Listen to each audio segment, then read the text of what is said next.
I would love to go back to India with my family, but at this instance, I have no desire to go back to Imphal city um, because it's a place where our people were suffered such terrible violence, and the pain from those events just runs too deep and too fresh. I think it's so important that the women rise up and speak in one voice instead, and not just keep quiet just because they're women. So we cannot underestimate someone because they are women.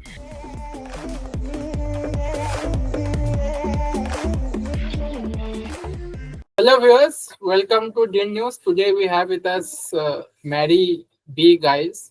She is a Kuki Zo mother from Australia, and she was born in Churachandpur, and she has studied in Imphal and spent a considerable time in Imphal.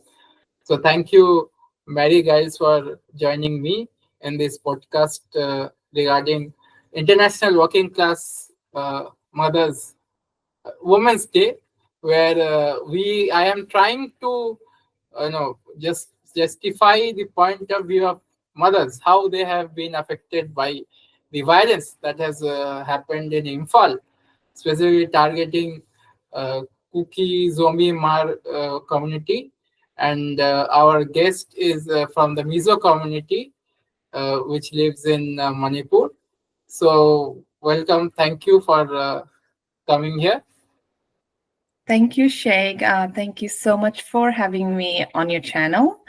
And just to correct you on that, I was born and raised in Imphal. However, my family is from Churachandpur, Okay. and I belong to the Mizo tribe of the Kuki Zo in Manipur. Yeah. And So- currently I am in Sydney, Australia.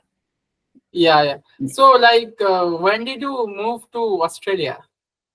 So I moved about a decade ago, over a decade ago, back in 2014. And I came to Australia to study and got married. And now I have 2 children. Yeah. So this incident that has happened, and it has affected your family in Imphal. Yes, that's right. How difficult was it for you? So just to give you a quick brief of what happened was on May 3rd, my mother and my sister, who were still living in Imphal city, because my mom has work there, were caught up in the violence, and they had to flee Imphal for safety in Mizoram, and they were very fortunate to be able to flee and find a safe place. However, my heart goes out to those who were not as fortunate as my family. And obviously this this tragic experience came as a shock, and I was really left in disbelief, and but it inspired me to raise political awareness in Sydney about the violence that was faced by the Kuki Zo people, and it was only thing I thought I could do in my capacity. And my aim is to speak out for my community who don't have a voice, and help others understand their struggles and advocating for justice. And yeah. So, how has your life been after May 3, 2023 in Australia? Do you go out in the streets and do activity, or, educate the Australians about the plight of Kuki Zo? Yes, that's what my aim is. Actually, a group of Indian diaspora who lives in Sydney reached out to me, and we started advocating and going to meet in person both the local and federal MPs in the parliament. And our main aim was to advocate for the minority Kuki Zo back in India due to the Manipur violence, and raising awareness about the humanitarian crisis and the ethnic violence. And our goal is to help others understand their struggles, and to advocate for justice. And we have also done some fundraising for relief and support for individually displaced persons because of the ethnic violence who are living in the relief camps. Yeah, I'm told your family had to leave Imphal for Mizoram. That's So correct. where are they living in Mizoram, and why did they have to leave? We know more or less why, but can you go through the timeline of what exactly happened to your family, so that Yes, viewers may understand that there are countless, at least more than 40-50,000 IDPs. that's So, correct. and they are mostly from the Kuki Zo tribe community only. That's So, correct. this genocide that has happened to the Kuki Zo in Imphal, That's right. people only know about 2-3 incidents that they have seen, that have been Mhm. such as. But the people who survived, I met some of them in Mizoram. So I'd like you to share your experience, your family's experience. Yes, so it was my mother and sister who were living in Imphal, and when they heard of the ethnic cleansing, the killing, and the violence, they sought refuge at a relief camp in Lamphel, in Lamphel area. And we have other family members who live very close to us as well. So with the help of them, they were able to find a secure place. And they stayed there for about 3 or 4 days because it was not safe for them to go out. And it was a very traumatic experience for them. And when I learned about that, I just felt really hopeless because I could not do anything from here. And their phones were off because I think the internet went off soon after the 3rd May, and I could not get any information from them. So that was really devastating. And and my mother is old now, and she's an older lady, and she has a lot of chronic diseases, and she needs to take medications for her diabetes, for her thyroid. And also she has this um, ulceritis, and so she struggled a lot. She couldn't sleep at night because of that fear, that trauma that they were going through. And but several days after, I don't remember how many days after that, they were offered to be taken to the airport so that they can seek refuge in a safer place. And so they left to go to Mizoram at Imphal airport with the help of the security. And then they flew to Mizoram at the family house, and there they stayed for I think about a month because they really didn't have anywhere else to go. They have no plans. They left without any clothes, any belongings. So all they left with their life, and still they felt really grateful because they were out of there. But the trauma of that, like having nightmares every night, like any small sounds, they would just wake up. It would just startle them, and they would just wake up fearing that the mobs are coming to get them. And so that went on for them, unfortunately. And then my sister started looking for a work, and then they, for some time, moved to Guwahati to look for work. And in due time, my mother returned back to Churachandpur because that is where my family home is, and my sister stayed back in Guwahati. And currently, my mother is living in Churachandpur, in Konpui village. Okay. This targeting of women from Kuki Zo, especially those who are working class women. Since I am doing this video for International Working Class Women's Day, now this targeting of Kuki Zo women livelihood.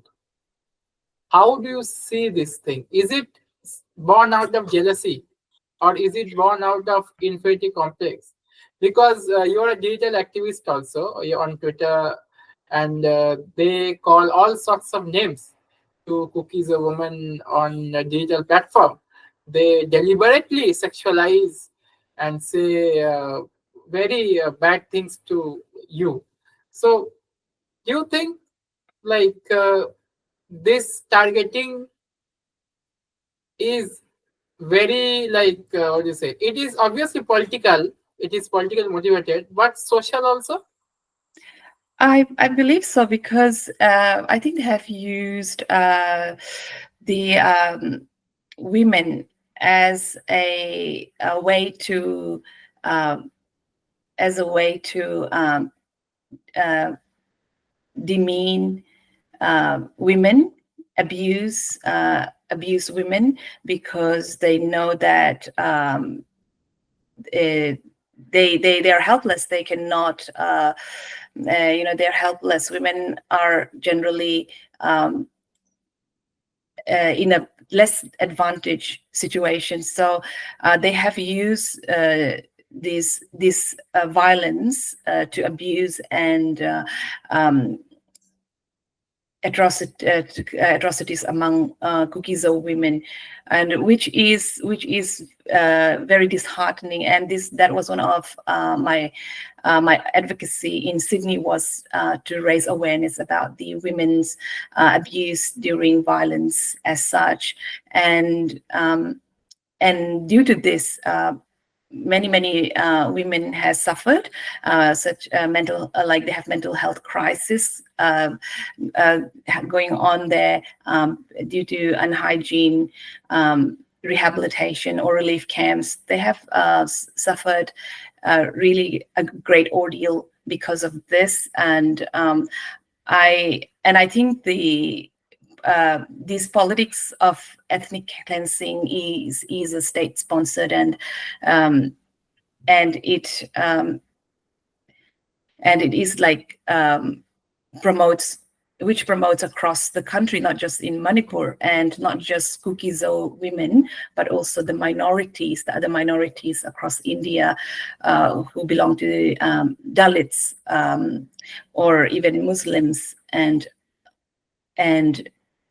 as a whole, the minorities in India, women are suffering because of this partisan and this Hindu nationalism that has been led by the current ruling party, BJP.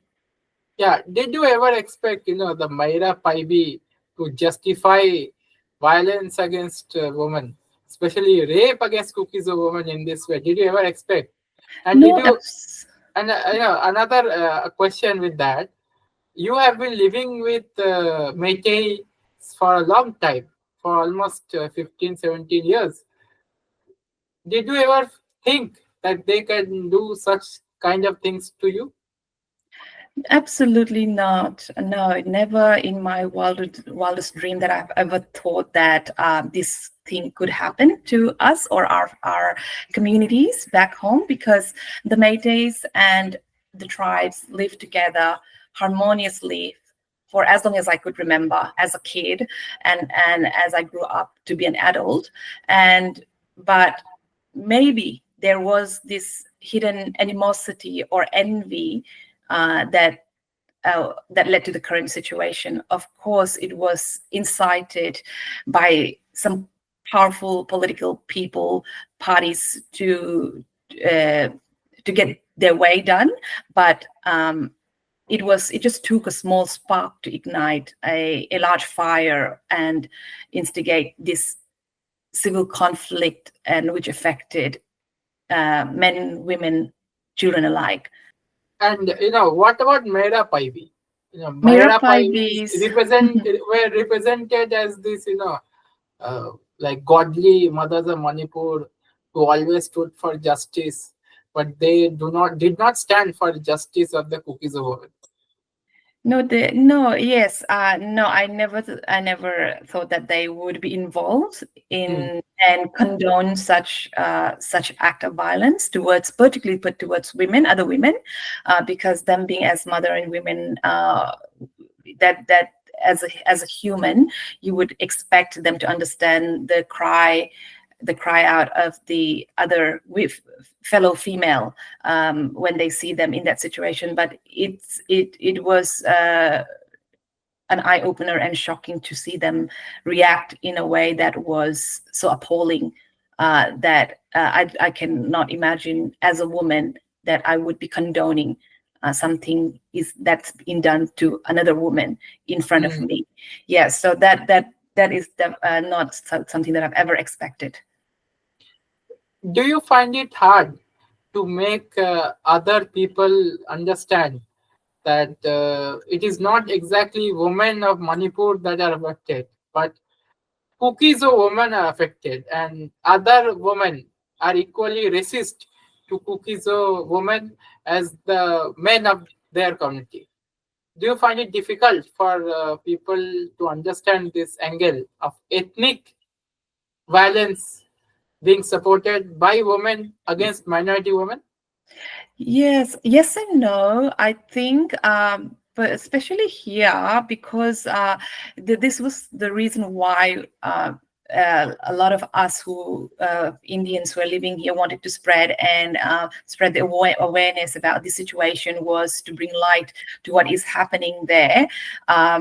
Was because of this very reason that there is not many people know about it. Not many people know about the issues that we have back in Manipur. So, and it can be hard to people to help them to understand, or why would a woman would act towards another woman in that manner, because in the Western or in the Western culture here, where we live here, our aim is to uphold each other,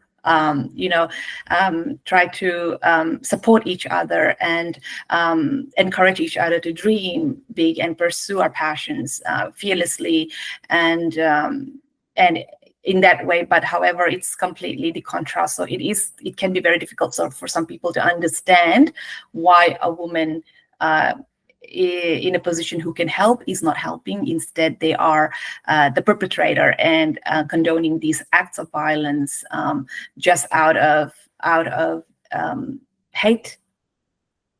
Yeah, just out of hate. And this hate is racial hatred, religious hatred. In many ways, it is caste hatred also, because I am told by people from Kukis from Imphal, generation elder to you, that they face some sort of untouchability from the Meiteis in Imphal growing up. So, bringing all that together, right? Since you are an Indian, would you like to go back to India, and would you like your children to go back to India? Yes, I would love to go back to India with my family, but at this instance, I have no desire to go back to Imphal city, because it's a place where our people suffered such terrible violence, and the pain from those events just runs too deep and too fresh, making it very hard for me to come into terms with it and act as if everything is normal. And so, but however, I would like to visit Churachandpur, where my mom and my mom is, and my sister in Guwahati, where when it is the right time with my family.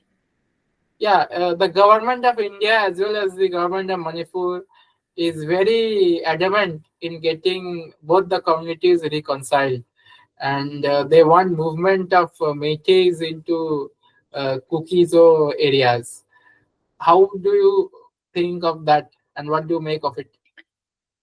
Look, I am all for peace, because people are suffering, and putting aside all our individual agendas, we have to think of what is best for the community as a whole. And however, like I mentioned, that the pain runs too deep. So I am not the best person to say this, that they should go back to Imphal, or the people from Imphal should go back to Churachandpur, vice versa. So I'm not in a position to say that, because I am not there. But however, I think it is that they have Too lived early. together. Yeah, it's too early, and I just hope that they can be, political peace, political resolution come out of this whole situation, and they should focus more on supporting people and helping to build their life again. So I think that should be their main focus. And when will that happen? That people can then cross each other's borders. That I'm not the right person to answer that. Yeah. What is the experience of a woman from Kuki Zo community living as a IDP right now? It is still very sad because people are cramped up in relief camps, including children, and which is very sad. And as you can imagine, that the livelihood of those thousands of people were uprooted, so they have no means to make any earning. So it is still very, very difficult to put bread on the table and to try to even live with their basic essential needs. So they are deprived of all those things, and they are suffering. They're suffering, and we try to do as much as what we can from here, but it's still the need is really great, and they need a lot of help. Yeah. Yeah, what makes Kuki Zo women resilient? Because even though a lot of Kuki Zo women are within the tribal sector are much more educated and are much more economically empowered, but still ultimately they are minority women and they are tribal women. And even after facing such catastrophe, Kuki Zo women still make most of the digital activism against Meitei racism, against Hindu nationalism on Twitter. So, what makes you people resilient? Because I see a lot of hope in Kuki Zo women.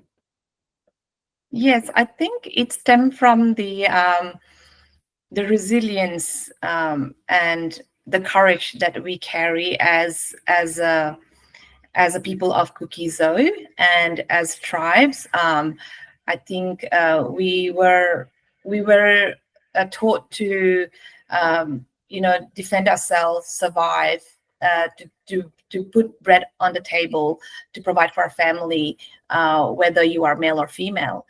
We don't have any such distinctions. So I think that's where it stems from, and I think we are I don't know, we are bold in nature. We have the desire to I think there's a huge flood of desire to stand up and speak our voices, because there's so many people who can't, and it's especially in a war-like situation like this. I think it's so important that the women rise up and speak in one voice instead, and not just keep quiet just because they're women. So we cannot underestimate someone because they are women, and because they have because their voice is very powerful as women, and their journey, that journey can be very inspiring and when it is heard, and when it and that way they can make a big impact. Do you feel sad about our tribal woman president of India being almost zero in response of what has happened in Manipur? Do you feel sad in many ways? Yes, I feel devastated to see there's no help coming from where it should come. Those who are sitting in the power have no regard for the minority Kuki Zo, especially the women and children, and that is very, very sad to see. That's why I said earlier that the humanitarian crisis is great, and we need to prioritize the well-being of these people, and to ask for justice to be served, and held those people who committed the crime accountable. What is your message to other women who would be watching this video, and women who are not from your community, who may not understand the ethnic problem within the women of Manipur? What would you give them? How would what should the other women and as also men do to help Kuki Zo get their justice? Yes, I can say that I'd like to say that every voice matter, and even and the voices of women matter, and especially in this situation, because they are the victim, and the Kuki Zo women are the victim, and we must encourage them to keep speaking up, tell their truth, their sufferings, so that more people become aware of the need and the situation and the sufferings and the hardships that they're facing at the moment.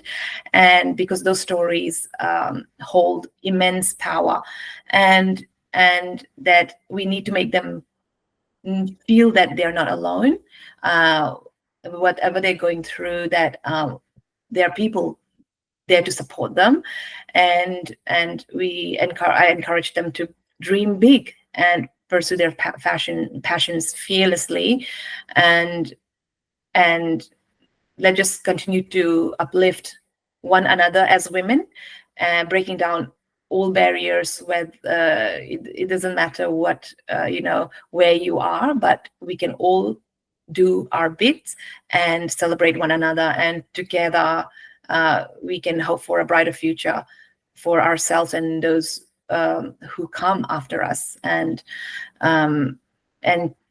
we are all here cheering each other in every step of the way, and let's just keep shining. Yeah, thank you. So this was Mary Giles. She joined us from Australia. She's a Kuki Zo mother, new mother, and she is not from politics. She has activated her political life because of the violence that has committed against her community. So, going forward, I would ask our viewers to like, share, and subscribe. Remember our tagline: awaken one human at a time, democratize your nation today. And please subscribe to our app, download our app.